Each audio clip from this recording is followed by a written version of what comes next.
I'll never forget the night a simple maintenance call turned into the strangest house visit of my career. I was working the graveyard shift at this massive tech company, one of those places where everyone knows the name but nobody really knows what goes on inside.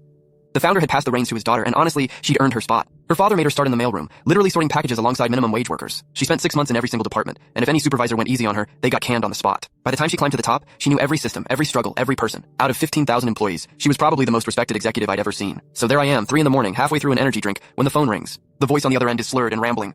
Hey, you guys have someone who can fix computers or whatever? I'm thinking it's a prank call. We're the facilities department. We fix broken elevators and leaking pipes, not personal tech problems. I ask who's calling. There's this long pause, then she laughs and says her own name, like it's the funniest thing in the world. Our CEO, asking if someone can drive out to her place and fix her Wi-Fi. Her house is 90 minutes outside the city.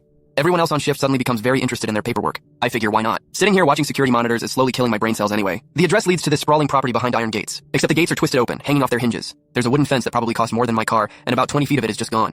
Splinters everywhere. And sitting in the middle of a muddy field is a silver Porsche, stuck up to its axles. I park and walk up to the main house. The front door is wide open. I call out and hear someone yell from inside, "Come in, it's open!"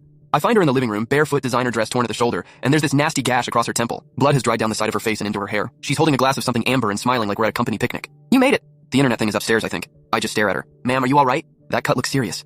She touches her forehead, looks at her fingers, sees the blood, and shrugs. Oh, that, yeah, I'm totally fine. The fence came out of nowhere. I convince her to let me help first. We go to this bathroom that's bigger than my entire apartment, all marble and gold fixtures. I find a first aid kit under the sink, clean the wound as best I can, and butterfly bandage it shut. She sits there the whole time telling me a story about her college roommate that makes absolutely no sense. Then we go upstairs to her office. I look at the router. It's unplugged. I plug it back in. The lights blink on. Fixed. You're a genius, she says, completely serious. As I'm heading out, she stops me at the door. Wait, hold on. You drove all the way out here. Have a drink with me. I tell her I appreciate it, but I've got to drive back, and it's already almost 5 a.m. She nods, disappears into another room, and comes back with a bottle. The label looks old and fancy, lots of gold lettering. Take this then. For the road. Well, not for the road, but you know what I mean? I thank her and leave. The whole drive back, I keep replaying the scene in my head. The crashed car. The blood. The cheerful obliviousness. When I get back to the office, I look up the bottle out of curiosity.